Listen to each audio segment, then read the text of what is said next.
ஓம் சாந்தி.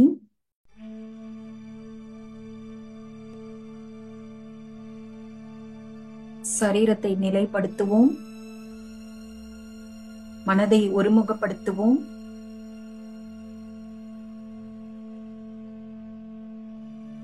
இந்த எண்ணத்தை அனுபவம் செய்வோம். நான் இந்த சரீரம் அல்ல. மனக்கண்ணால் பாருங்கள்.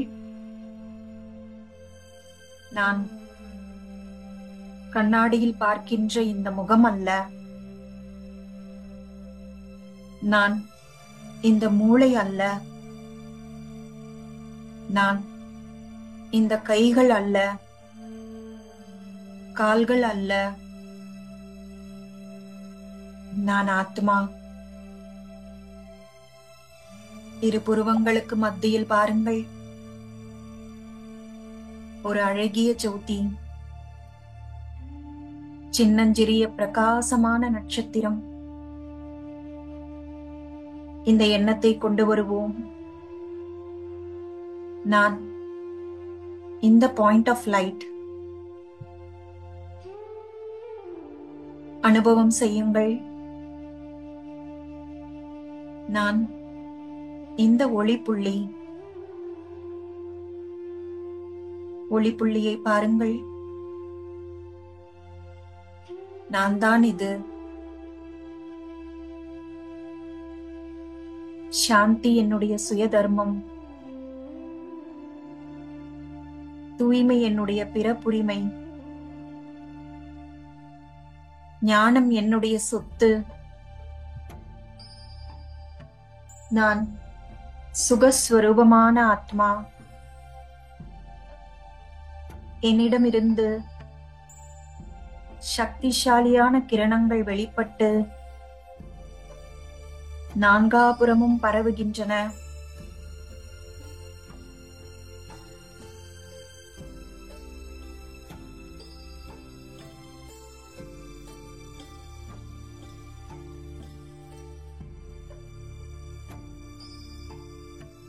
இந்த ஆத்ம உணர்வோடு இன்றைய வகுப்புக்கு போகலாம். நேற்று சிஸ்டர் பரமாத்மாவை பற்றின அறிமுகத்தை கொடுத்தாங்க. இப்போ உலகத்துல கூட என்ன சொல்வாங்கன்னா, யாராவது ஒரு விஐபி நமக்கு தெரிஞ்சவங்களா இருந்தா அவங்கள பத்தி இன்னும் நல்லா தெரிஞ்சுக்கோ, அவங்க கூட நல்லா பழகு. ஏன்னா ஏதாவது ஒரு தேவை வரும் பொழுது அவங்க ரொம்பவே யூஸ்ஃபுல்லா இருப்பாங்க அப்படின்னு சொல்லுவாங்க. இப்போ இந்த பிரபஞ்சத்திலேயே ரொம்ப ரொம்ப ரொம்ப ரொம்ப முக்கியமான பர்சன் விஐபி அப்படின்னா யார சொல்வீங்க? இறைவன் தான். பகவான், இறைவன், கடவுள். அவர்தான் இந்த உலகத்திலேயே மிக மிக மிக முக்கியமான ஒரு பர்சன். ஆனா நமக்கு என்ன சொன்னாங்கன்னா, கடவுள் மீது நம்பிக்கை வை, கடவுள் நம்பிக்கையோடு இரு அப்படின்னு நம்முடைய பெற்றோர்கள், நிறைய சாது சந்நியாசிகள், மகான் ஆத்மாக்கள்லாம் சொன்னாங்க. ஆனா ஒருத்தரை பத்தி அவங்களுடைய முழு பயோடேட்டா தெரியாமலே எப்படி நம்பிக்கை வைக்க முடியும் இல்லையா? நம்ம நிறைய பக்தியில இறைவனுடைய மகிமைகளை, பாடல்களை எல்லாம் பாடியிருக்கோம். அதெல்லாம் அவங்களுடைய அனுபவங்கள், நம்முடைய பர்சனலான அனுபவங்கள் கிடையாது. ஏன்னா அவர் கூட நமக்கு அறிமுகம் இல்லை, பழக்கம் இல்லை. அவரை பற்றி முழு விவரங்களும் நமக்கு தெரியாது. சோ நேத்து நம்ம இறைவனோட பயோடேட்டா தெரிஞ்சுக்கிட்டோம். அவரு விஐபி. சோ அதனால அவருடைய அறிமுகம் நமக்கு ரொம்பவே தேவை. ஏதாவது ஒரு எமர்ஜென்சி வரும் பொழுது, மனிதர்களால எதுவுமே செய்ய முடியாத நிலையெல்லாம் வரும் பொழுது இறைவன் தான் நமக்கு உதவி செய்வார். அவர் செய்யக்கூடிய அந்த விஷயங்கள் எல்லாமே மனிதர்கள் செய்ய முடியாதது. நம்ம பார்த்தோம் இல்லையா? இந்த விகார குணங்கள் எல்லாம் ஆத்மால ஒரு கரையாக இருக்கு. அதனாலதான் நமக்கு வாழ்க்கையில துன்பங்கள் நடக்குது. அப்ப அந்த கரைகளை இறைவன் ஒருவரால மட்டும்தான் நீக்க முடியும். அவர் நம்முடைய புண்ணிய கணக்கை அதிகரிப்பதற்கு உதவி செய்வார். புண்ணிய கணக்கு இருந்தா தானே சந்தோஷமா வாழ முடியும். ஒரு கதை இருக்கு. ஒரு வீட்ல வந்து புதிதாக திருமணமான பெண் வராங்க, மருமகள். மாமனார் மாமியார் சந்தோஷமா இருக்காங்க. ஆனா இந்த மாமனார் வந்து கொஞ்சம் கருமி. அவர் யாருக்கும் எந்த உதவியும் செய்ய மாட்டார்.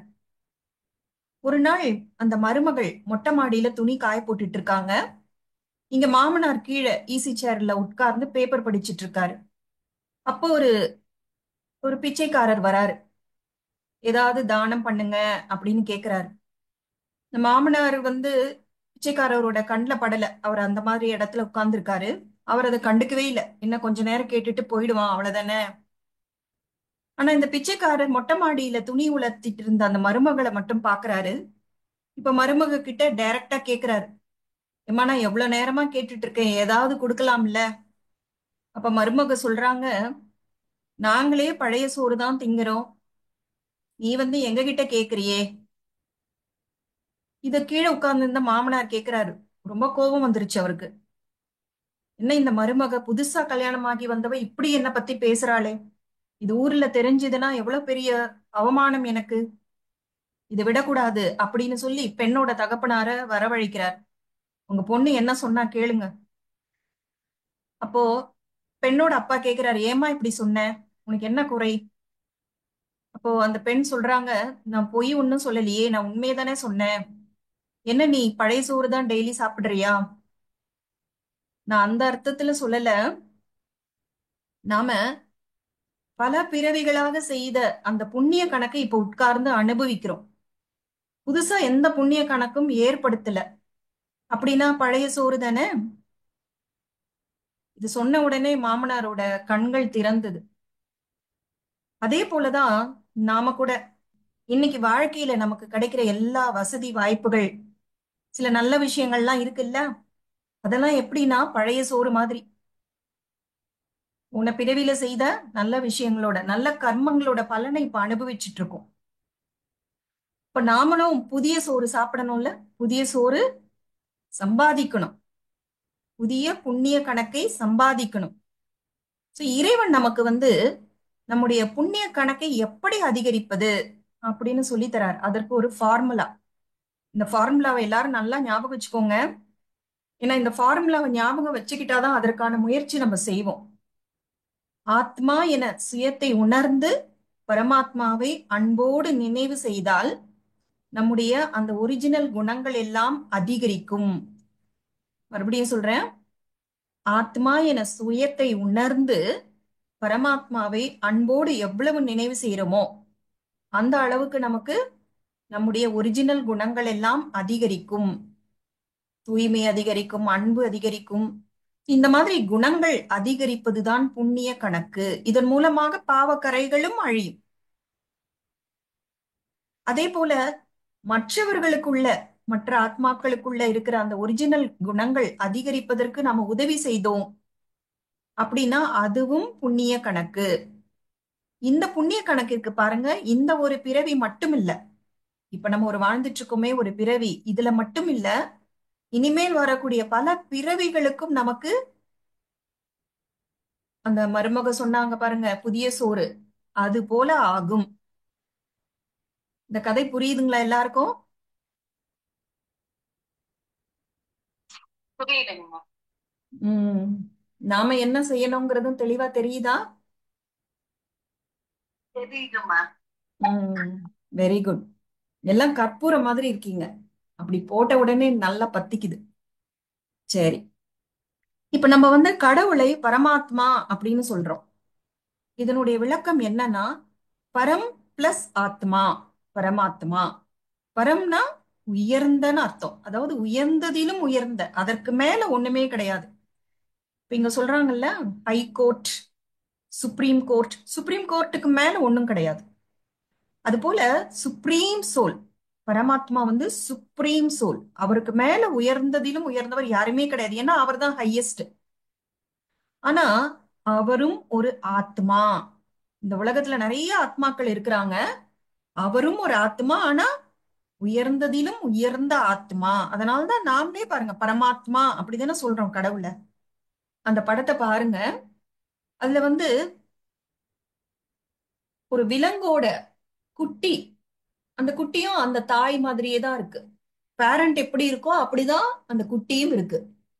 அதே போல பறவை, அந்த பறவை இனத்தோட ஃபேமிலியில பாருங்க, தாய் தந்தை எப்படியோ அப்படிதான் குழந்தைகளும் இருக்கு. இப்ப மனிதர்கள் அப்படி பார்த்தாலும் மனிதனுடைய உடல் அமைப்பு எப்படி இருக்கோ அதே போலதான் அந்த குழந்தையோட உடலும் பார்க்க அப்படியே இருக்கு. அப்ப நம்ம இத்தனை நாட்களாக நான் ஒரு ஆத்மா, நான் ஒரு பாயிண்ட் ஆஃப் லைட் அப்படின்னு தெரிஞ்சுக்கிட்டோம். அப்ப ஆத்மாக்களுடைய தந்தை எப்படி இருப்பாரு? ஆத்மாக்களுடைய பேரண்ட் எப்படி இருப்பாரு? அதே உயிரினத்துல தான் இருப்பாருங்கம்மா. ஆஹ் சோ இதுதான் நம்ம புரிஞ்சுக்க வேண்டிய முக்கியமான விஷயம். ஆத்மாக்களோட பேரண்ட்டும் ஆத்மா மாதிரி தான் இருப்பாரு. அப்போ இப்ப நம்ம எல்லாருக்கும் ரெண்டு தந்தை ரெண்டு தாய் அப்படின்னு புரிஞ்சுக்கிறோம். ஏன்னா உடலை கொடுத்த தாய் தந்தை இருக்கிறாங்க.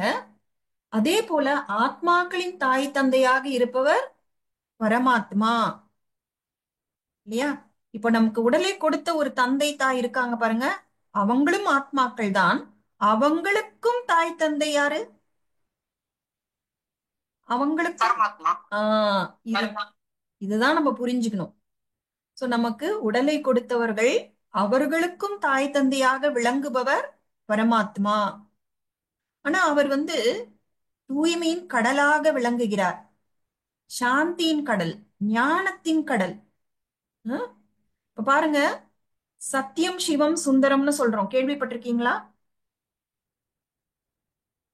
கேள்விப்பட்ட ஆஹ் சத்தியம் சிவம் சுந்தரம். ஏன் சத்தியம்னு சொல்றாங்கன்னா, சிவன் ஒருவரால மட்டும்தான் சத்தியமான ஞானத்தை கொடுக்க முடியும். அவர் சொல்ற ஞானம் தான் கலப்படமற்ற சத்தியம். அதே போல சுந்தரம், அவ்வளவு அழகானவர்.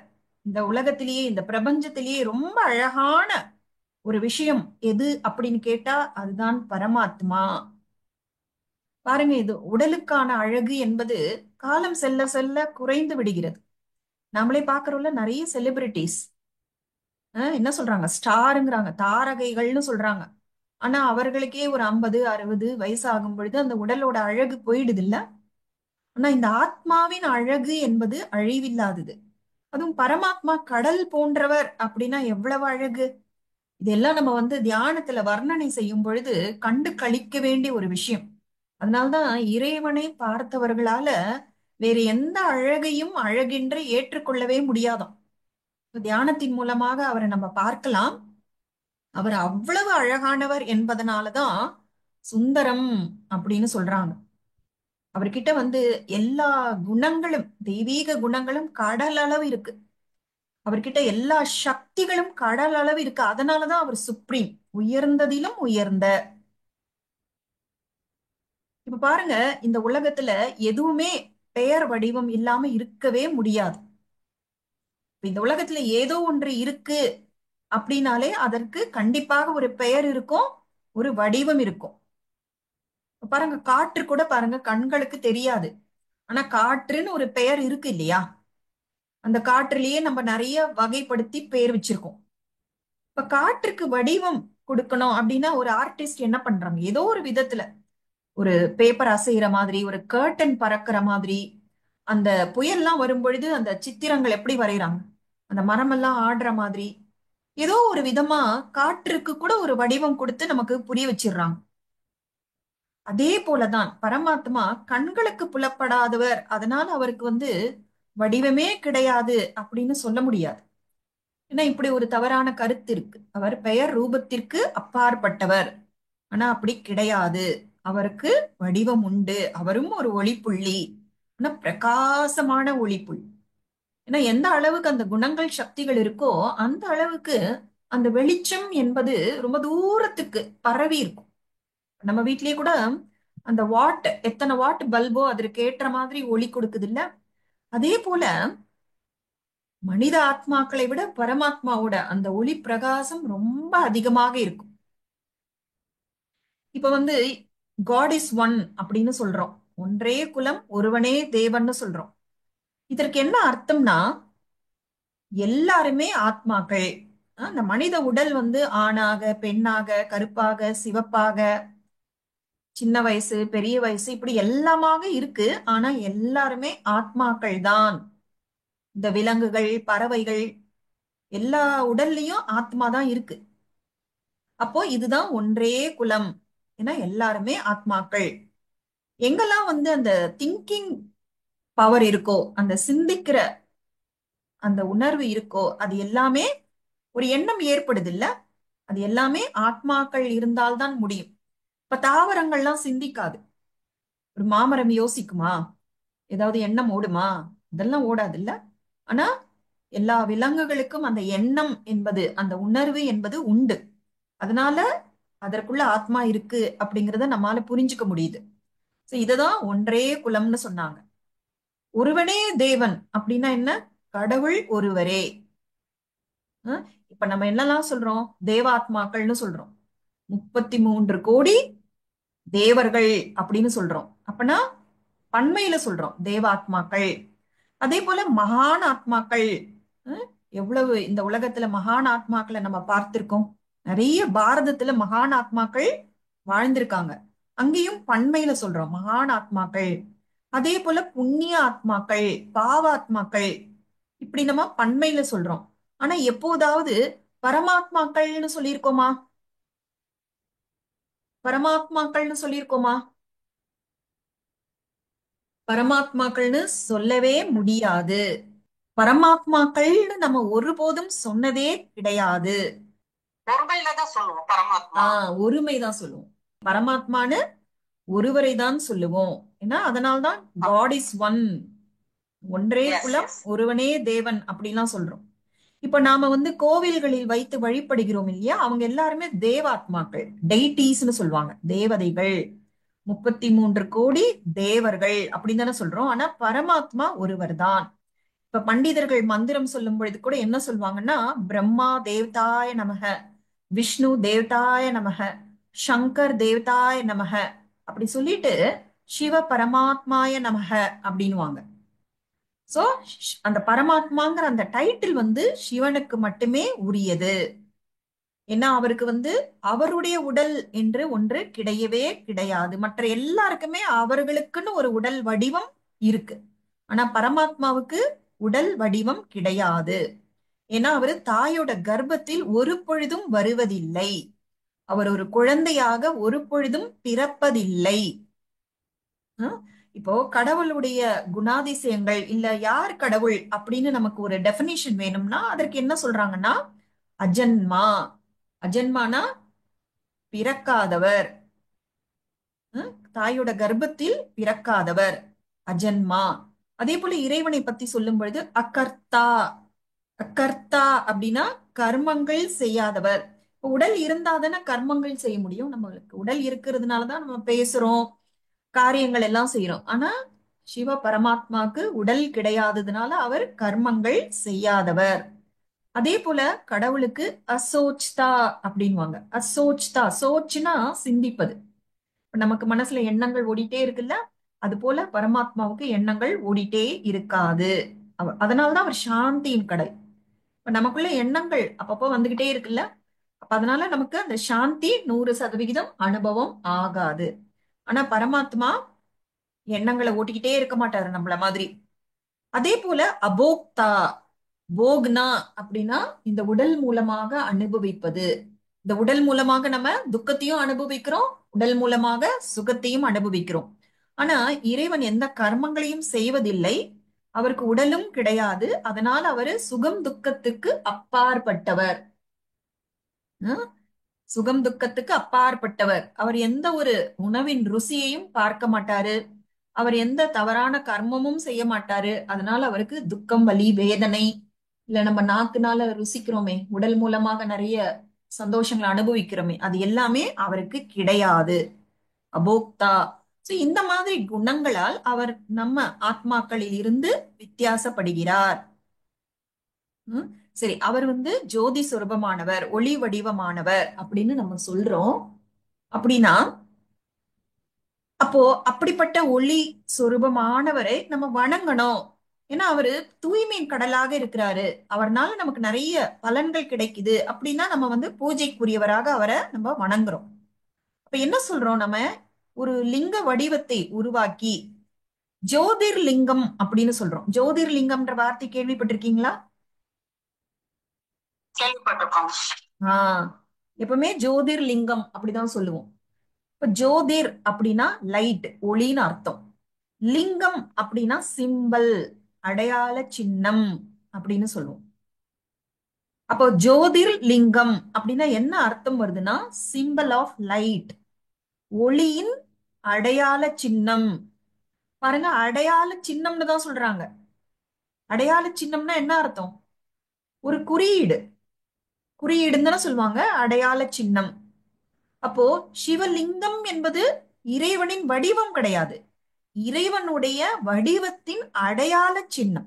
இப்போ ஒளி புள்ளி, அந்த ஒளி புள்ளிக்கு எப்படி நம்ம பூஜைகள் பண்ண முடியும்? எப்படி அபிஷேகம்லாம் பண்ண முடியும்? எப்படி நம்ம நினைவு பண்ண முடியும்? அதனால அந்த ஒளி புள்ளிக்கு ஒரு வடிவம் கொடுத்தார்கள். அதுதான் சிவலிங்கம். அஹ் யார் ஒளி வடிவமாக இருக்கிறாரோ, ஜோதி சுரூபமாக இருக்கிறாரோ, அவருக்கு ஒரு லிங்க வடிவம் கொடுத்தோம். இப்ப வந்து சிவலிங்கம் அப்படிங்கறத ஒவ்வொரு கோவில்ல ஒவ்வொரு சைஸ்ல இருக்கும். அப்போ சிவலிங்கம் வந்து சில கோவில்கள்ல ரொம்ப பெருசா இருக்கு அப்படிங்கிறதுனால அவருடைய உண்மையான வடிவம் கூட அவ்வளவு பெருசு அப்படிங்கிறது கிடையவே கிடையாது. ஏன்னா நேத்து கூட சிஸ்டர் சொன்னாங்கல்ல, மூர்த்தி சிறுசாக இருந்தாலும் கீர்த்தி பெருசு. உண்மையிலே எந்த ஒரு விஷயம் ரொம்ப சூக்ஷ்மமா போகுதோ அதனுடைய பவர் ரொம்ப அதிகமா இருக்கும். சோ சிவலிங்கம் நம்ம பெருசு பெருசா அமைச்சிருக்கலாம் பூஜை செய்யறதுக்காக. ஆனா அவருடைய உண்மையான வடிவம் சூக்ஷ்மத்திலும் சூக்ஷ்மமான ஒரு ஒளிப்புள்ளிதான். ஆனா ரொம்ப பவர்ஃபுல். இப்ப வந்து மனிதர்களுக்கு பேர் வைக்கும் பொழுது ஏதோ ஒரு பேர் வச்சிருவாங்க. அது குழந்தை வளர்ந்ததுக்கு அப்புறம் தான் அந்த பேருக்கும் அந்த குழந்தையோட குணத்துக்கும் சம்பந்தமே இல்லாம இருக்கும்.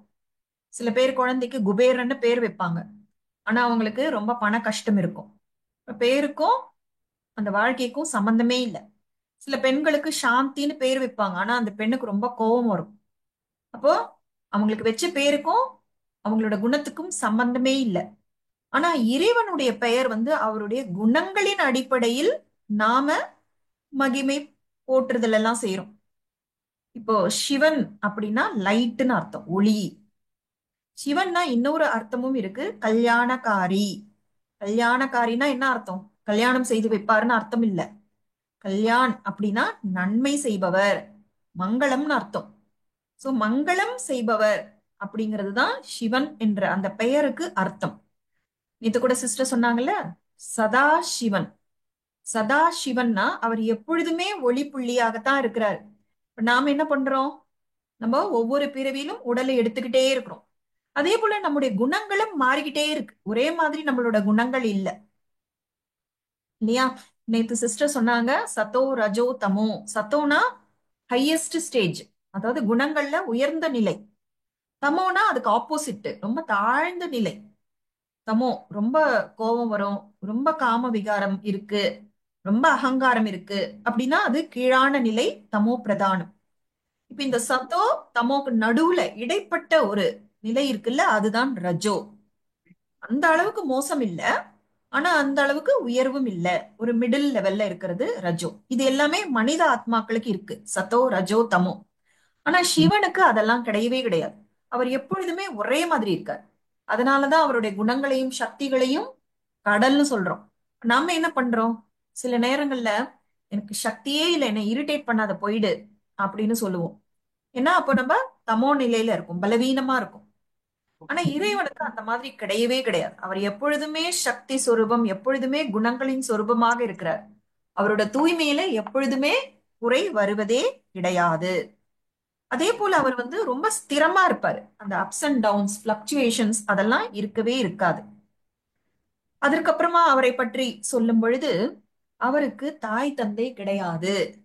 நமக்கெல்லாம் தாய் தந்தை இருக்காங்கல்ல, ஆனா அவருக்கு தாய் தந்தை கிடையாது. இப்போ ஒருவேளை அவருக்கு தாய் தந்தை இருக்கிறாங்க அப்படின்னா அந்த தாய் தந்தை அவர்களை விட உயர்வானவர்கள் அப்படின்னு ஆகிடுவாங்க. அப்போ சுப்ரீம் சோல் அப்படின்னு சொல்ல முடியாதுல்ல, பரமாத்மா அப்படின்னு அவரை சொல்லவே முடியாது. ஏன்னா அவருக்கு தாய் தந்தை இல்லைன்னா என்ன அர்த்தம்? அனாதி. அனாதி அப்படிங்கிற வார்த்தைக்கு என்ன அர்த்தம்னா யாரும் உருவாக்கவில்லை, யாரும் அழிக்க முடியாது. நம்ம ஆத்மாவை பற்றிய பாடத்துல கூட பார்த்தோம் இல்ல, ஆத்மாவை உருவாக்கவும் முடியாது, அழிக்கவும் முடியாது, அனாதி. அதே போல பரமாத்மாவையும் யாரும் உருவாக்கல, பரமாத்மாவையும் யாராலும் அழிக்க முடியாது. இந்த உலகத்துல மூன்று விஷயங்கள் அனாதி. என்னன்னா ஆத்மா, பரமாத்மா, இயற்கை. இயற்கை இயற்கை விதிகள், ஆன்மீக விதிகள்லாம் இருக்குல்ல, இதெல்லாம் அனாதி. அனாதினா என்ன? யாரும் உருவாக்கவில்லை, யாராலும் அழிக்கவோ மாற்றவோ முடியாது. இதுக்கு ஒரு ஆரம்பமும் கிடையாது, முடிவும் கிடையாது, எப்பொழுதுமே இருப்பதற்கு தான் அனாதி அப்படின்னு சொல்லுவாங்க. இப்ப அனாதிங்கிற வார்த்தையோட அர்த்தத்தை நம்ம புரிஞ்சுக்கிட்டோமா? அப்பவும் முடிவும் இல்லாதது, எப்போ ஆஹ் இருக்கிறது. முதலும் முடிவும் கிடையாது, ஆதியும் அந்தமும் கிடையாது, அனாதி. அதாவது அனாதைன்னு சொல்லுவோம் பாருங்க, அதோட அர்த்தம் வேற. நம்ம இங்க அனாதைன்னு சொல்லல, அனாதி அப்படின்னு சொல்றோம். ஓகேவா? இப்ப ஒரு கோவில்ல சிவலிங்கத்தை ஸ்தாபனை செய்யணும் அப்படின்னா ஆகம விதிப்படி எப்படி ஸ்தாபனை செய்யணும்னா, அந்த சிவலிங்கம் அது ஒரு கல்லு தானே பண்ணி கொண்டு வருவாங்க. அது அப்படியே என்ட்ரன்ஸ் வழியா கொண்டு வர மாட்டாங்க, ஒரு கதவு திறந்து உள்ள வர மாதிரி கொண்டு வர மாட்டாங்க. அதாவது ஆகம விதிப்படி சிவலிங்கத்தை ஸ்தாபனை பண்ணணும்னா மேல இருந்து அதாவது அது வரைக்கும் ரூஃப் போட மாட்டாங்க. சிவலிங்கத்தை மேல இருந்து கொண்டு அங்க பதிய வைப்பாங்க. அதுக்கப்புறம் தான் அந்த இடத்துக்கு ரூஃப் போடுவாங்க. சோ இது ஆகம விதிப்படி செய்யறவங்க இப்படிதான் செய்வாங்க. இதற்கு என்ன அர்த்தம்? அவர் மேல இருந்து கீழே வருவாரே தவிர தாயோட கர்ப்பத்தில் பிறப்பதில்லை அப்படின்னு அர்த்தம். அதுக்கப்புறமா நிறைய இந்த கோவில்கள்லாம் கூட சிவனுக்கு உண்டு.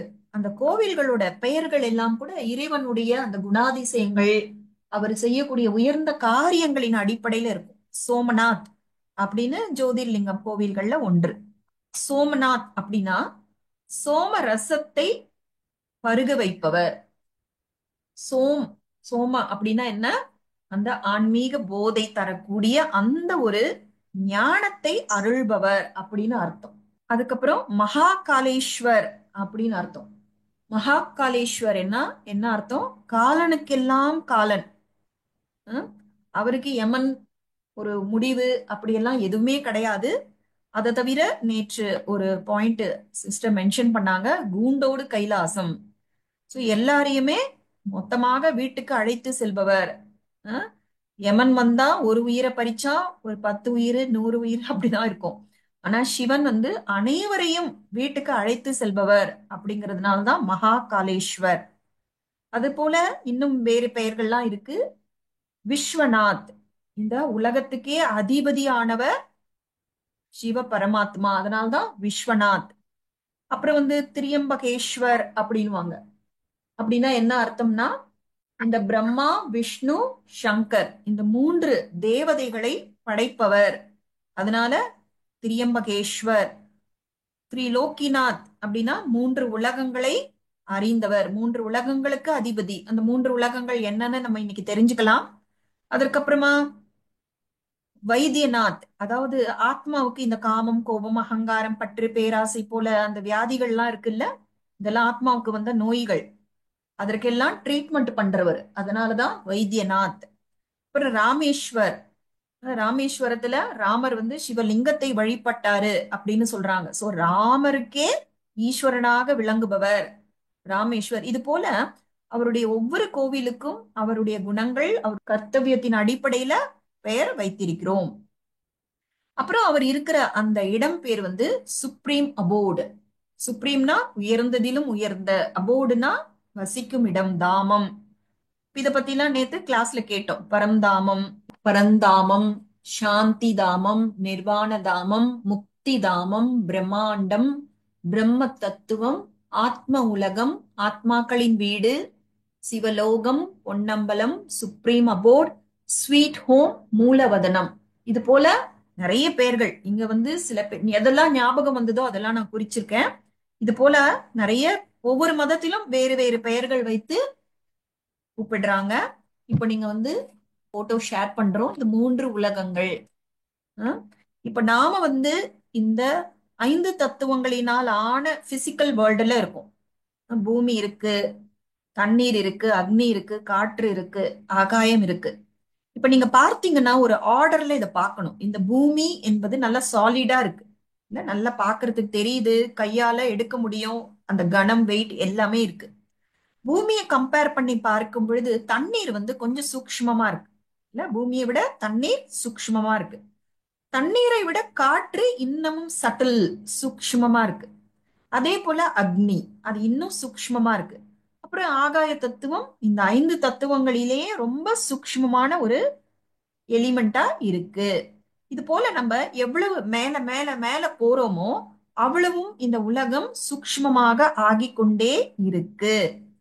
இப்ப இந்த 5 தத்துவங்களினால் ஆன இந்த உலகத்தை, இந்த பிசிக்கல் வேர்ல்டு பௌதீக உலகத்தை கடந்து நாம போகும் பொழுது ஒரு சூக்ஷ்மமான உலகம் இருக்கு. அததான் நம்ம வந்து ஒரு வெண்மை நிறமான ஒளி பிரகாசமான உலகமாக காண்பிச்சிருக்கோம். இந்த படத்தை பார்த்தீங்கன்னா தெரியும், சட்டில் வேர்ல்ட் அப்படின்னு போட்டிருப்பாங்க. வெள்ளை நிற ஒளி பிரகாசமாக இருக்கு. அங்க யார் இருப்பாங்கன்னா ஏஞ்சல்ஸ்.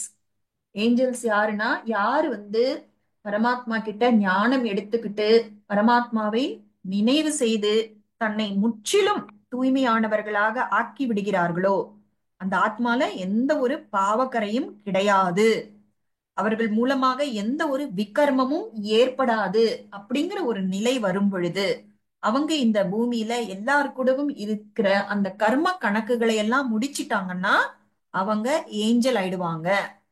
அவங்க அந்த சூக்ஷ்ம வதனத்தில் தென்படுவார்கள். இதை பத்திலாம் நம்ம பின்னாடி டீட்டெயில்டா தெரிஞ்சுக்கலாம். இப்போதைக்கு இந்த அளவுக்கு மட்டும் தெரிஞ்சுக்கலாம்.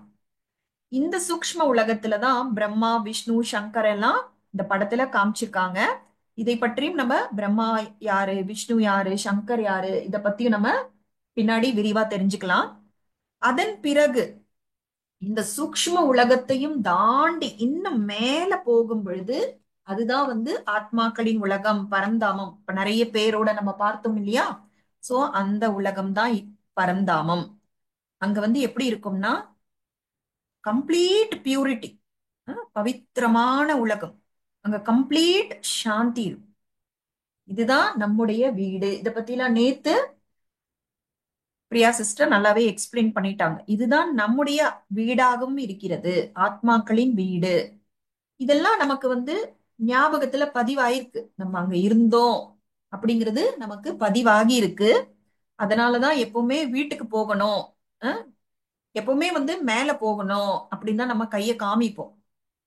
சோ இத பத்திலாம் நம்ம 3 உலகங்களை பத்தி தெரிஞ்சுக்கிட்டோம். சோ இந்த பிசிக்கல் வேர்ல்டுல நம்ம மனிதர்கள் நல்ல குணங்கள், தீய குணங்கள் எல்லாம் இருக்கிறதுனால அந்த அதிர்வலைகள் கலப்படமா இருக்கு. எல்லாமே தூய்மையா இருக்கு அப்படின்னு சொல்ல முடியல. தூய்மையற்ற அதிர்வலைகளும் இருக்கு, அசாந்தியான அதிர்வலைகளும் இருக்கு. சோ தெய்வீக குணங்களோட அதிர்வலைகளும் விகார குணங்களின் அதிர்வலைகளும் கலந்து இருக்கு. ஆனா மேல போக போக போக இந்த 5 தத்துவங்களுக்கு மேல போக போக போக இந்த ஹெவி எனர்ஜி, அதாவது இந்த விகார குணங்கள்னால ஏற்படுகிற அந்த அதிர்வலைகள் குறைந்து குறைந்து குறைந்து அப்படியே மேல வந்து அந்த தூய்மையும் சாந்தியும் அதிகரிக்கும். இப்ப பாருங்க, இந்த சுனிதா வில்லியம்ஸ் ஒரு விண்வெளி வீராங்கனை பத்தி கேள்விப்பட்டிருக்கீங்களா? நியூஸ்ல எல்லாம் பார்த்திருக்கீங்களா? எத்தனை பேர் கேள்விப்பட்டிருக்கீங்க? நாங்க பாத்திருக்கோம்மா. ஆஹ் இப்ப அவங்கள என்ன பண்ணாங்க, ஆராய்ச்சிக்காக விண்வெளிக்கு அனுப்பினாங்க. ஆனா இன்னும் திரும்பி வரல. அப்போ ஆமாங்க. ஆஹ் அப்போ அவங்க பூமியை விட்டு ரொம்ப தூரத்துல தான் இருக்கிறாங்க. அப்போ அவங்களுக்கு வந்து என்ன நினைச்சு அனுப்பியிருப்பாங்க, சில நாட்கள்ல திரும்பி வந்துருவோம் அப்படின்னு தான் வீட்டுல சொல்லிட்டு கிளம்பி இருப்பாங்க. ஆனா அது வாரங்கள் ஓடி மாதங்களாகி விட்டன. இந்த நேரத்துல அவங்களுடைய மனம் எப்படிப்பட்ட அதிர்வலைகளை ஏற்படுத்தியிருக்கும் யோசிச்சு பாருங்க. அங்க வலி இருக்கும், பயம் இருக்கும், கவலை இருக்கும், வேதனை, ஒரு ஹெல்ப்லெஸ்னஸ் எல்லாமே இருக்குல்ல. அப்ப அந்த அதிர்வலைகள் எல்லாம் அந்த இடத்துல அவங்க இருக்கிற அந்த இடத்த சுத்தி பரவி இருக்கும் இல்லையா? ஆனா இதற்கு மேல மேல அந்த மனிதர்கள் போக முடியாத இடம், இந்த உடலோடு ஒரு அளவுக்கு தான் மனிதர்களால போக முடியும். எவ்வளவுதான் பெரிய கில்லாடி சயின்டிஸ்டாக இருந்தால் கூட ஒரு லெவலுக்கு மேல அவங்களால போக முடியாது. ஏன்னா ராக்கெட்ல போயிட்டு திரும்பி வர்ற அளவுக்கு எரிபொருள் வேணும்ல. அது வரைக்கும் இந்த அதிர்வலைகள்னால அந்த வாயுமண்டலம் மாசுபட்டிருக்கு. இப்ப கவலை, பயம், துக்கம்லாம் தூய்மைக்கு எதிரானது இல்லையா? அப்போ இந்த மனிதர்கள் போக முடியாத இடம் வர வர அந்த மேல போக போக அங்க வந்து தூய்மை, சாந்தி எல்லாம் நிறைஞ்சிருக்கும். கரெக்டா? புரிஞ்சுக்க முடியுதா இத? புரிஞ்சுக்க முடியுது. ஆஹ் அப்போ நீங்க இப்ப யோசிச்சு பார்க்கலாம். அப்ப பரந்தாமம் என்பது எப்படி இருக்கும், சூக்ஷ்ம உலகம்ங்கிறது எப்படி இருக்கும்ன்றத உங்களால புரிஞ்சுக்க முடியும். அதாவது இந்த பௌதீக உலகம் இருக்கே, இத வந்து டாக்கி மூவி அப்படின்னு சொல்லுவாங்க. அதாவது ஒரு சினிமா படத்துல சவுண்டும் இருக்கும், அசைவுகளும் இருக்கும். அது போல இந்த பூமியில நமக்கு பேசுற அந்த சவுண்டும் இருக்கு, அசைவுகள் அதுவும் இருக்கு. ஆனா இந்த சூக்ஷ்ம வதனம் இருக்கு இல்லையா, அந்த சூக்ஷ்ம உலகம், அங்க வந்து சப்தங்கள் இருக்காது. ஏன்னா சப்தங்கள் காற்று மூலமாக தான் பரவுது இல்லையா? அப்போ அங்க வந்து அந்த காற்று ஆகாய தத்துவம் இல்லாததுனால அங்க வந்து சப்தங்கள் இருக்காது. அங்க வந்து நம்முடைய ஒளி உடல் மட்டும்தான் இருக்கும். இப்ப நான் சொன்னேன் இல்லையா, எந்தெந்த ஆத்மாக்கள் அந்த சம்பூர்ண தன்மையை, முழுமை தன்மையை அடைந்து விடுகிறார்களோ, எப்படி ஒரு பௌர்ணமி நிலவு வந்து இனிமே வளர்வதற்கு ஒண்ணுமே இல்லை அப்படின்னும் பொழுதுதான் அதை நம்ம பௌர்ணமி சொல்றோம். அது போல அந்த ஆத்மால ஃபுல்லாவே அந்த குணங்கள், சக்திகள் நிரம்பிடுச்சுன்னா அவங்க இந்த சரீரத்தை விட்டுட்டு அந்த சூக்ஷ்ம உடலோடு அந்த சூக்ஷ்ம வதனத்துக்கு போவாங்க. சோ அங்க வந்து அசைவுகள் இருக்கும், எண்ணங்கள் இருக்கும், ஆனா சப்தங்கள் இருக்காது. இப்ப அதற்கும் மேல போகும் பொழுது அந்த பரம்தாமம், அங்க வந்து சப்தங்களும் இருக்காது, அசைவுகளும் இருக்காது. ஏன்னா அங்க சூக்ஷ்ம உடல் போக முடியாது. அங்க வெறும் ஒளிப்புள்ளி ஆத்மாவாக மட்டும்தான் அங்க போக முடியும். சோ அந்த பரந்தாமத்துல வந்து ஒரு கம்ப்ளீட் ஸ்டில்னஸ் இருக்கும். ஒரு தடவை ஆத்மா பரந்தாமத்துக்கு ரீச் ஆயிடுச்சுன்னா அதோட பிளேஸ்ல போய் அப்படியே உட்கார்ந்துரும். இதுதான் வந்து சிவலோக பதவின்னு சொல்லுவாங்க. இப்போ அடுத்த படம் பாருங்க. ஒரு மேல வந்து டாப் மோஸ்ட் ஒரு ஒளிப்புள்ளி இருக்கு பாருங்க, அதுதான் சிவ பரமாத்மா. எல்லாருக்கும் தெரியுதுங்களா? பாக்குறீங்களா? வாட்ஸ்அப்ல கூட ஷேர் பண்ணிருக்கேன். உம் அங்க மேல அந்த டாப் மோஸ்ட் இருக்கிறது சிவ பரமாத்மா. ரொம்ப பிரகாசமான ஒளியோட அவர் இருக்கிறார். அவருக்கு கீழே ரெண்டு ஒளி புள்ளிகள் இருக்காங்க. அவங்க பிரம்மாவும் சரஸ்வதியும். இத பத்தி எல்லாம் நம்ம பின்னாடி தெரிஞ்சுக்கலாம். எல்லா விஷயங்களும் நம்ம கரெக்டா தெரிஞ்சுப்போம். சோ மேல பரமாத்மா, கீழே பிரம்மா சரஸ்வதி, அதற்கு கீழே நிறைய ஆத்மாக்கள் ஒவ்வொரு புள்ளி புள்ளியா தெரியுது. இது மாதிரி ஒரு தலைகீழா கொடை இருக்கிற மாதிரி இருக்கு பாருங்க. இப்படி கொடை இருக்கிற மாதிரி இருக்கு. அந்த ஒவ்வொரு புள்ளியும் ஒரு ஆத்மா. இது எப்படி சொல்றதுன்னா ஒரு ஃபேமிலி போட்டோ மாதிரி நினைச்சுக்கோங்க. எல்லாரும் சேர்ந்துட்டோம் அப்படின்னு ஒரு ஃபேமிலி போட்டோ எடுப்போம்ல, அது போல இது ஒரு ஃபேமிலி போட்டோ. இந்த ஃபேமிலி போட்டோல உங்களை பார்க்க முடியுதா? எங்க இருக்கீங்க நீங்கன்னு தெரியுதா? எந்த இடமா இருக்கும்? Any guess? எந்த இடத்துல நீங்க இருக்கீங்க? சார் பக்கத்துல நாங்க இருக்கோம். Okay okay. இப்ப வந்து இது மூலமா நமக்கு ஒரு லட்சியம் கிடைக்குது. அதை தான் நம்ம புரிஞ்சுக்கணும். அதற்காக தான் இந்த கேள்வி கேட்கிறோம். அதாவது யார் பரமாத்மாவுக்கு பக்கத்துல இருப்பாங்க அப்படின்னா, பரமாத்மாவுக்கு எவ்வளவு நெருக்கத்துல அவர்களுடைய குணங்களும் சக்திகளும் இருக்கோ அவங்க அந்த நெருக்கத்துல இருப்பாங்க. அந்த அந்த சக்திகள், குணங்கள் எவ்வளவு குறைவா இருக்கோ அது எல்லாமே அப்படியே கீழே கீழே கீழே அப்படியே போகும். சோ இது கூட நிறைய ஞானம் இருக்கிற விஷயம். இதை பின்னாடி நம்ம தெரிஞ்சுக்கலாம். இப்போ ஆரம்பத்திலேயே எல்லா விஷயத்துக்குள்ள டீடைல்ஸ்குள்ள போக முடியாது. இதற்காக தான் நம்ம 7 டேஸ்ன்னு சொல்றோம்ல. ஒரு நாள்ல வந்து இதை பத்தி நம்ம டீடைல்ஸ் தெரிஞ்சுக்கலாம். சரி, ஓகே. இங்க வந்து நம்ம ஆத்மாக்கள் ஒரு அசைவற்ற நிலையில இருப்போம். அங்க எண்ணங்களும் இருக்காது, உடல் இல்லாததுனால சப்தமும் அசைவுகளும் இருக்காது. அவங்கவுங்களுக்கு ஒரு சீட்டுன்னு சும்மா அப்படின்னா ஒரு இடம்னு அர்த்தம். இதுதான் சிவலோக பதவி அப்படின்னு அர்த்தம். இந்த நேத்து கிளாஸ்ல கூட ஆத்மாக்கள் ஹைபர்னேட்டட் ஃபார்ம்ல இருக்காங்க அப்படின்னு சிஸ்டர் நமக்கு புரிய வச்சாங்க. சோ இந்த உலகத்துல இருந்துதான் நாம இந்த பூமிக்கு, இந்த பௌதீக உலகத்துக்கு கீழே வரோம். ஏன்னா நம்ம நேத்து சொன்னாங்கல்ல, விதை ரூபத்துல இருக்கோம். விதை வந்து நிலத்தில் பதிந்தால்தான் அதனுடைய குணங்கள் வெளிப்படும். அப்ப அது செடியாகி, மரமாகி, பூ, கனி எல்லாமே தரும். அது போல ஒவ்வொரு ஆத்மாவுக்குள்ளேயும் நிறைய திறமைகள் இருக்கு, ஞானம் இருக்கு. அவங்க அத பேசினாதான் எக்ஸ்பிரஸ் பண்ணணும். அதே போல எக்ஸ்பீரியன்ஸ் அனுபவங்கள்லாம் பண்ணணும். அதற்காக தான் நம்ம பூமிக்கு இறங்கி வருகிறோம். இது ஒரு சின்ன ஒரு லைன், ஒரு ஞானம் கொடுக்கிறோம் ஏன் நம்ம கீழே இறங்கி வரோம்னு. இன்னும் வரக்கூடிய நாட்கள்ல நமக்கு இது புரியும், எதற்காக நம்ம பூமிக்கு கீழே வரோம், எப்ப நம்ம மேல போக முடியும், இதெல்லாம் கூட நம்ம பின்னாடி தெரிஞ்சுக்கலாம். ஏன்னா இந்த பூமிங்கிறது ஒரு கர்மக்ஷேத்திரம். கர்மக்ஷேத்திரம்னா என்ன? கர்மங்கள் செய்யக்கூடிய ஒரு இடம், கர்ம பூமின்னு சொல்வோம். டிராமா ஸ்டேஜ், நாடக மேடை அப்படிலாம் சொல்லுவோம். ஆனா ஒரு தடவை ஆத்ம உலகத்திலிருந்து நம்ம கீழே இறங்கி வந்துட்டோம்னா நாமவே மேலே செல்ல முடியாது. பரமாத்மா கீழே இறங்கி வந்தால்தான் நம்ம எல்லாரையும் அழைத்து கொண்டு போக முடியும். அதனால்தான் கூண்டோடு கைலாசம். அப்ப பாருங்க, பரந்தாமத்துக்கு கைலாசம்ங்கிற ஒரு பேர் கூட இருக்கு. அப்புறம் இப்போ ஒரு அம்மா குழந்தைகளை ஸ்கூல்ல விட்டு வந்த உடனே ஸ்நாக்ஸ் எல்லாம் கொடுத்து கீழே போய் விளையாடு அப்படின்னு சொல்லி அனுப்பிடுவாங்க. அப்ப குழந்தைகள் கீழே போய் விளையாடுவாங்க. கொஞ்ச நேரம் எல்லாரும் சந்தோஷமா விளையாடுவாங்க. அதற்கப்புறம் என்ன நடக்கும்னா குழந்தைகள் டயர்ட் ஆவாங்க. ரொம்ப நேரமா விளையாடுறாங்கல்ல, டயர்ட் ஆவாங்க. அதுக்கப்புறம் என்ன பண்ணுவாங்க, ஒருத்தருக்கு ஒருத்தர் சின்ன சின்னதா சண்டை வரும். நீ இந்த மாதிரி பண்ணிட்ட, நீ அந்த மாதிரி பண்ண, நீ என்ன புடிச்சு தள்ளி விட்டுட்ட, இந்த மாதிரி குழந்தைங்களுக்குள்ள சண்டை வரும்.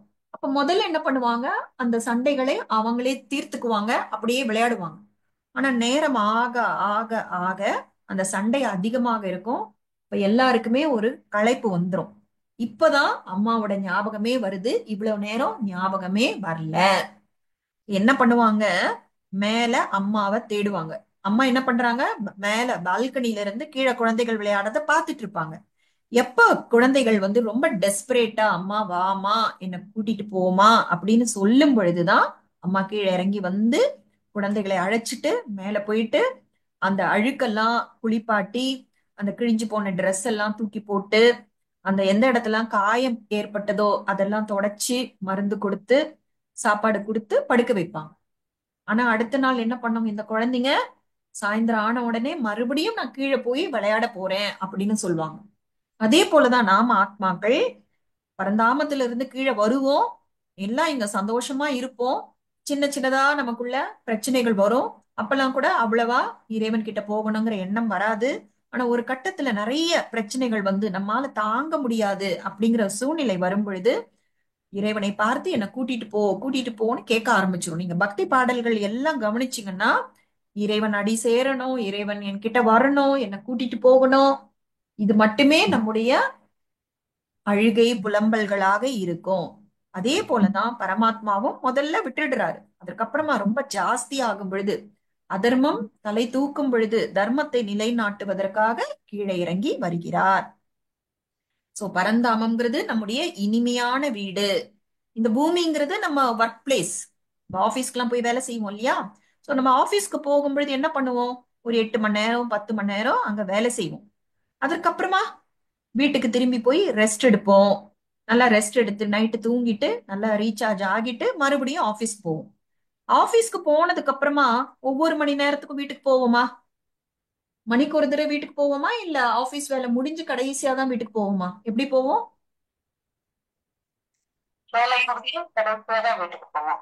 ஆஹ் மணிக்கு ஒரு தடவை வீட்டுக்கு போக மாட்டோம். அதே போலதான் நாமளும் ஒவ்வொரு பிறவி மாறும் பொழுதும் அந்த மரணம் நிகழ்ந்து புதிய பிறவி வரும் பொழுதெல்லாம் வீட்டுக்கு போக மாட்டோம்.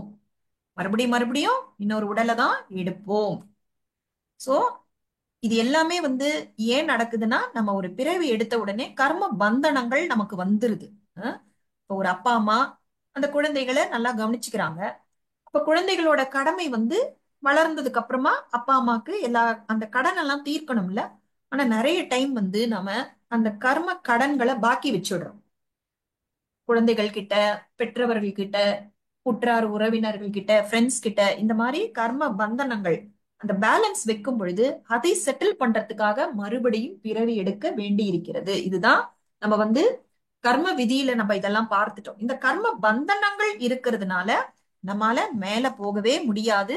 இந்த பிறப்பு இறப்பு சக்கரத்துல நம்ம மாட்டிக்கிறோம். அப்போ இறைவன் ஒருவரால தான் நம்மை விடுவிக்க முடியும். அதனால்தான் அவர் என்ன சொல்றோம், லிபரேட்டர், விடுவிப்பவர். அப்புறம் என்ன சொல்லுவோம், படகோட்டி. இந்த துக்கமான வாழ்க்கையிலிருந்து சுகமான வாழ்க்கை அந்த கரைக்கு சேர்ப்பவர். அதனால போட்மேன், படகோட்டி அப்படின்னு கூட இறைவனுக்கு மகிமை உண்டு. இறைவனுக்கு வந்து பியூரிஃபையர், தூய்மைப்படுத்துபவர். இது கூட சொன்னாங்கல்ல, பதீத பாவனர் அப்படின்னு எல்லாம் இறைவனுக்கு பெயர் இருக்கு. ஏன்னா அதெல்லாம் அவர் செய்யக்கூடிய சிறப்பான விஷயங்கள். ஓகே, இப்ப வந்து நம்ம ஆத்மாக்கள் மீது அந்த பாவக்கரைகள், பாவ சுமைகள் இருக்கிறதுனால நம்மால நாமாகவே பறந்து செல்ல முடியாது. அப்ப அவர் வந்து நம்மை தூய்மைப்படுத்தினா மட்டும்தான் ஆத்மா லேசாகும். அப்பதான் நம்மளால மேலே பறந்து செல்ல முடியும். இந்த விஷயத்தையும் நம்ம புரிஞ்சுக்கிறோம். இப்ப நம்ம வந்து இந்த உலகம் முழுக்க பார்க்கும் பொழுது இந்த தேவதைகளை எல்லாம் வணங்குறாங்க. வந்து இந்த கிழக்கு பகுதி, கிழக்கு இந்தியால எல்லாம் வந்து இந்த கல்கட்டா அங்கெல்லாம் என்ன பண்ணுவாங்க, காளி, துர்காவை வந்து வணங்குவாங்க. அதே போல இந்த பாம்பே, மகாராஷ்டிரா அங்கெல்லாம் வந்து கணேஷ், பிள்ளையார் மீது ஒரு மிகப்பெரிய பற்றுதல் வழிபாடெல்லாம் நடக்கும். இந்த குஜராத்ல எல்லாம் போனீங்கன்னா கிருஷ்ணா, இப்ப வந்து தமிழ்நாட்டுல பாத்தீங்கன்னா முருகர், இன்னும் ஆந்திர பிரதேஷ்லாம் பாத்தீங்கன்னா பெருமாள். இது மாதிரி ஒவ்வொரு பகுதியிலும் ஒரு ஒரு தேவதையை வணங்குவார்கள். ஆனா சிவ பரமாத்மாவை மட்டும் எல்லா இடங்களிலும் வணங்குவாங்க. அஹ் இந்தியால மட்டும் இல்ல, முழு உலகத்திலும் சிவ பரமாத்மாவை வணங்குவார்கள். அதாவது இந்த பழமையான கோவில்கள் அப்படி எடுத்து பாத்தீங்கன்னா அது சிவன் கோவில்களா தான் இருக்கும். இந்த சிவன் கோவில்ல கூட இந்த குஜராத்ல இந்த சோமநாத் டெம்பிள் தான் முதல் சிவன் கோவிலாக அறிவிக்கப்பட்டிருக்கிறது. சோ இந்த பக்தி ஸ்டார்ட் ஆகும் பொழுது முதல்ல சிவனைத்தான் வணங்கியிருக்கோம். அதற்கப்புறம் தான் தேவதைகளை வணங்குவது, இந்த மதங்களை ஸ்தாபனை செய்த தர்ம பிதாக்களை வணங்குவது, மகான் ஆத்மாக்களை வணங்குவது, அப்புறமா இயற்கையை வணங்குவது. அந்த மாதிரி நமக்கு அந்த பக்தி என்பது, வணங்குவது என்பது, யாரை வணங்குறோம் அப்படிங்கிற விஷயங்கள் மாறிக்கொண்டே வந்திருக்கின்றன. இப்ப வந்து கடவுள் என்றால் அவர் வந்து எல்லா மதங்களும் ஏற்றுக்கொள்ளணும். எல்லா மதங்களும் யாரை ஏற்றுக்கொள்கின்றனரோ அவங்கதான் கடவுளா இருக்க முடியும்.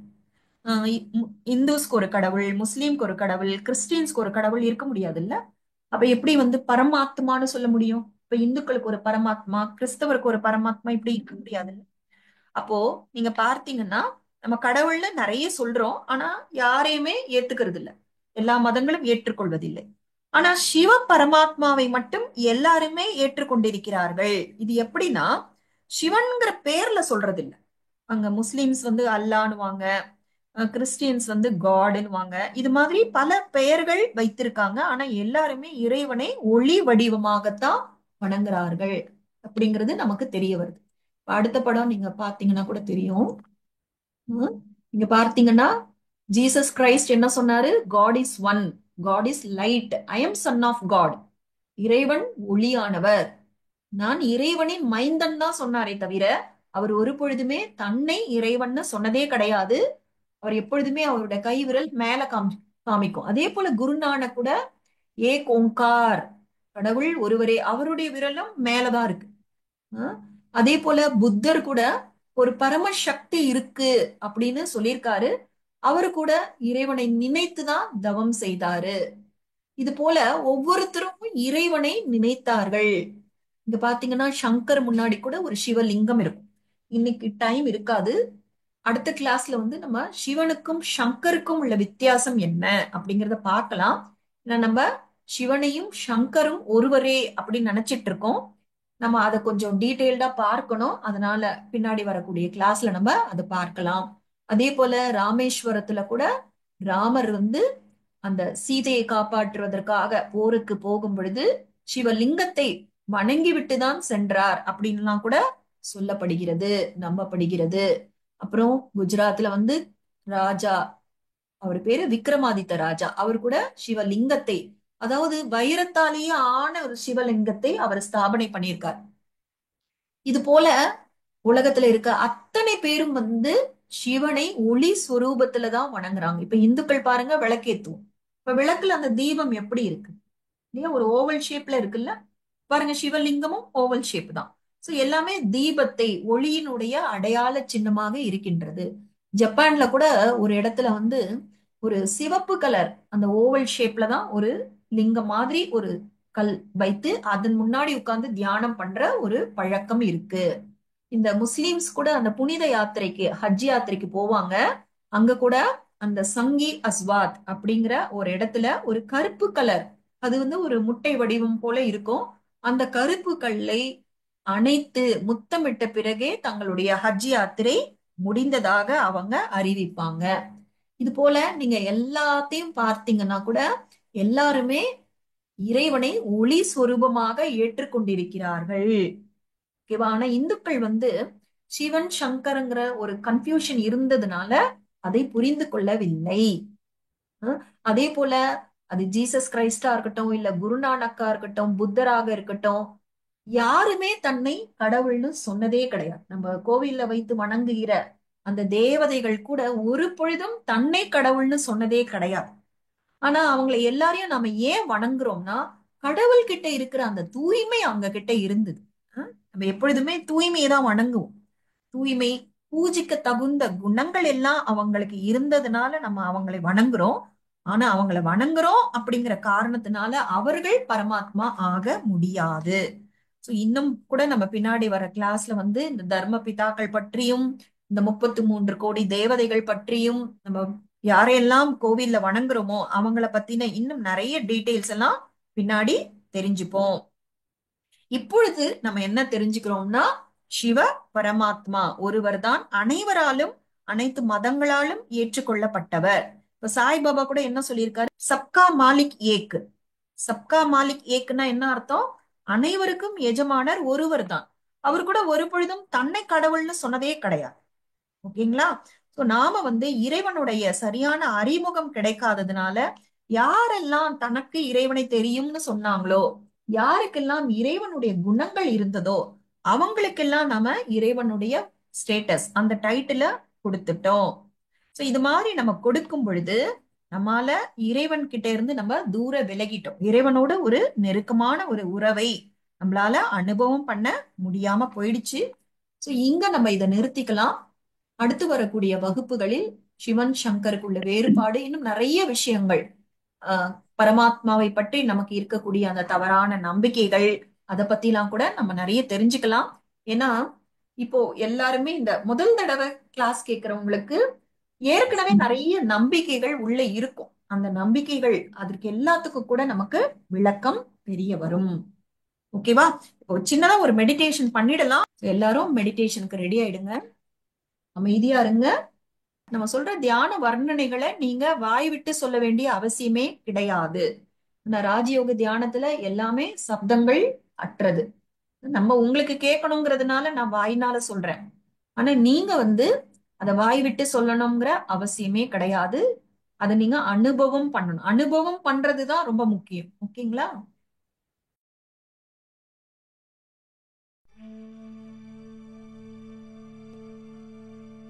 ஓம் சாந்தி.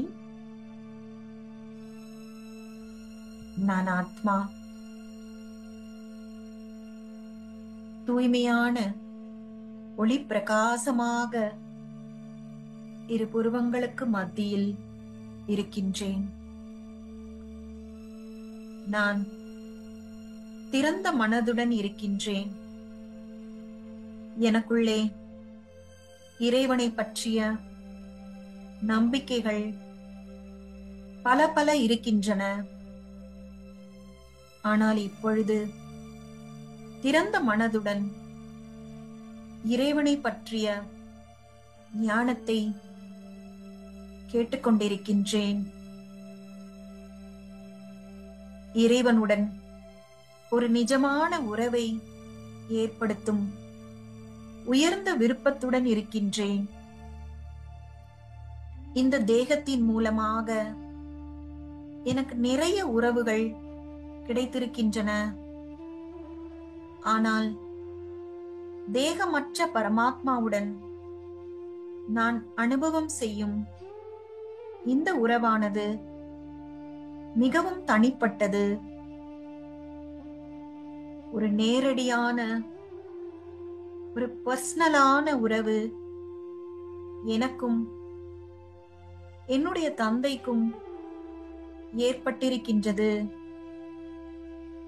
வெகு காலமாக பல பிறவிகளாக நானும் தந்தையும் பிரிந்திருந்தோம். இப்பொழுது நாங்கள் ஒருவரை ஒருவர் சந்திக்கின்ற நேரம் வந்துவிட்டது.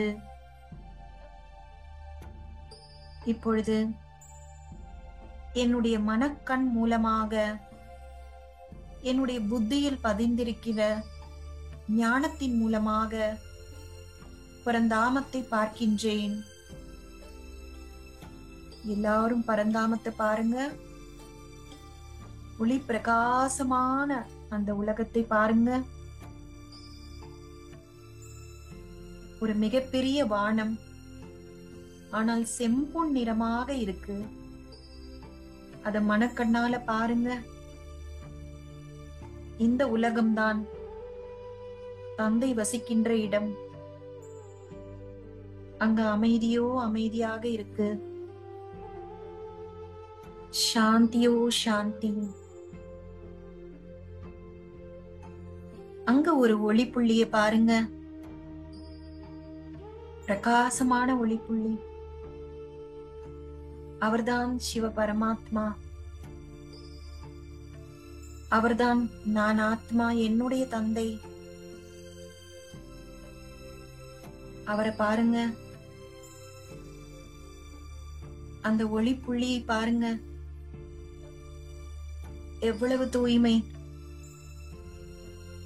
எவ்வளவு பிரகாசம்.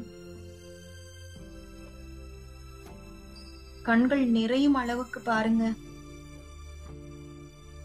தந்தை அன்பு கடலாக இருக்கிறார், சாந்தி கடலாக இருக்கிறார், ஞான கடலாக இருக்கிறார். நான் ஆத்மா, நானும் ஒளி புள்ளிதான்.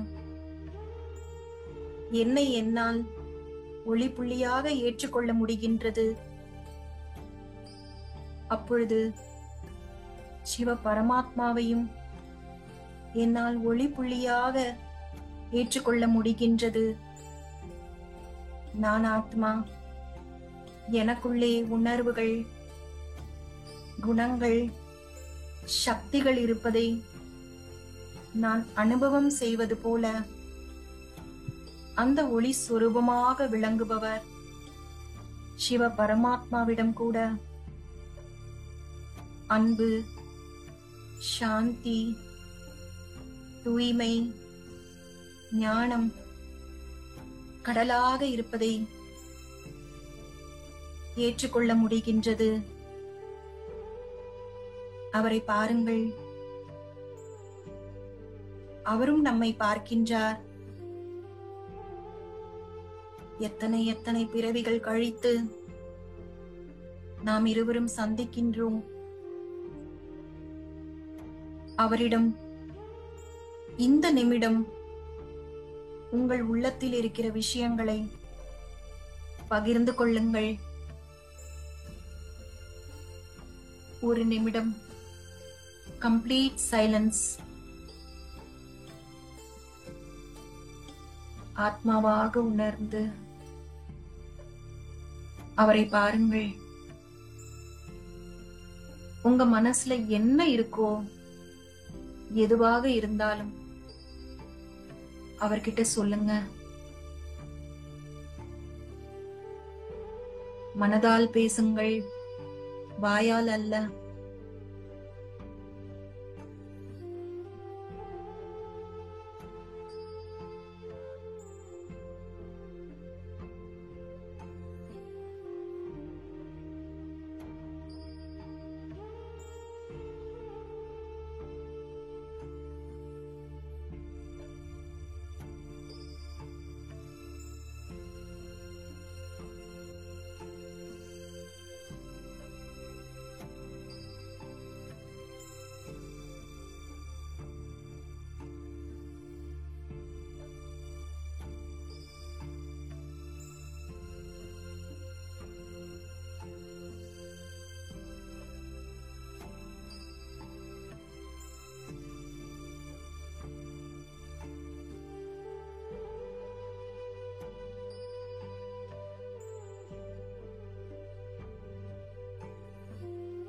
இப்பொழுது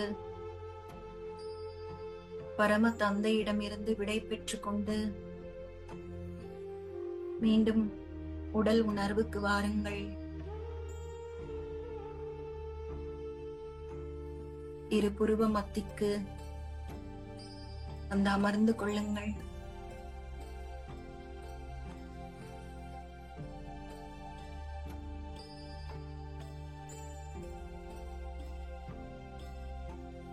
ஓம் சாந்தி.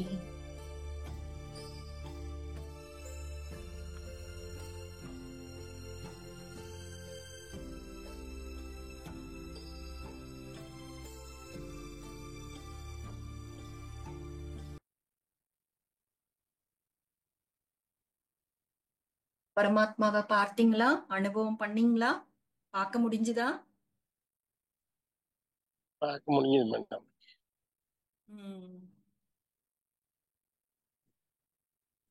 எத்தனை பேர் அனுபவம் பண்ணீங்க? பார்க்க முடிஞ்சுதா? முயற்சியாவது செய்ய முடிஞ்சுதா? முயற்சி செஞ்சு ஒரு அளவுக்கு புரிஞ்சுது மேடம். ஒவ்வொருத்தரா சொல்லுங்க. செய்ய முடிஞ்சுது.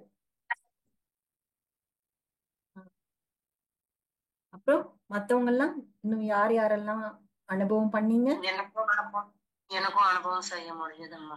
இந்துமதி சிஸ்டர் அனுபவம் பண்ணாங்க. ஏன்னா இந்த மாதிரி விஷயங்கள் நீங்க பண்ணீங்கன்னா தான் கொஞ்சம் கொஞ்சமா நம்ம பின்னாடி அவர்கிட்ட இருந்து எப்படி சக்திகளை எடுக்கிறது, எப்படி நமக்குள்ள நிறைச்சிக்கிறது, எப்படி நம்ம ஒரு சக்திசாலி ஆத்மாவாக மாறுறது அப்படிங்கிறத படிப்படியாக நம்ம சொல்லிக் கொடுக்க முடியும். அதனால ஆரம்பத்திலிருந்தே நம்ம எல்லாம் அந்த தியான வர்ணனைகள் எல்லாமே கூட நம்ம தனியா கொடுக்குறோம். அதை அனுபவம் பண்ணிட்டே வாங்க. எனக்கு வரல அப்படிலாம் நினைக்கவே நினைக்காதீங்க. எல்லாமே கொஞ்சம் கொஞ்சமா நம்ம சொல்லி கொடுத்துருவோம். இப்போ நீங்க முதல் முறையா பண்றீங்க அப்படின்னா நீங்க என்னெல்லாம் ஃபீல் பண்ணீங்களோ அதே மாதிரிதான் எனக்கும் இருந்தது. அப்புறம் அது பிராக்டிஸ்ல வந்துருச்சு. அந்த என்னெல்லாம் பிராக்டிஸ்ல நம்ம கத்துக்கிட்டோமோ அதுதான் நம்ம ஷேர் பண்றோம். ஓகேவா? கொஞ்ச நாள் போகட்டும். அதற்கப்புறமா யோகத்துக்காக மட்டுமே ஒரு கிளாஸ் வைக்கலாம். அப்ப எப்படிலாம் அனுபவம் பண்ணணும், என்னென்ன சந்தேகங்கள் வருது, அப்போ அதெல்லாம் எப்படி நிவர்த்தி பண்றது, அதெல்லாம் கூட நம்ம சொல்லி கொடுக்கலாம். இப்போதைக்கு அப்படியே கொஞ்சம் கையை பிடிச்சுக்கிட்டே வாங்க. சரிங்களா? சோ நாளைக்கு இன்னும் கூட நிறைய விஷயங்கள் தெரிஞ்சுக்கலாம். சோ பரமாத்மாவை நம்ம நல்லா தெரிஞ்சுக்கும் பொழுதுதான் அங்க ஒரு உண்மையான சம்பந்தம் என்பது ஏற்படும். இத்தனை நாள் வரைக்கும் மத்தவங்க என்ன சொன்னாங்க, அது அவங்க மேல ஒரு நம்பிக்கையோட நம்ம இந்த விஷயங்களை ஏத்துக்கிட்டோம். ஆனா இனிமே நமக்கு டைரக்டா ஒரு பர்சனலான அனுபவம் நமக்கு ஏற்பட ஆரம்பிச்சு. ஓகேங்களா? வேற யாரு? சரிப்பா, தேங்க்யூ. நாளைக்கு சந்திக்கலாம். Okay madam.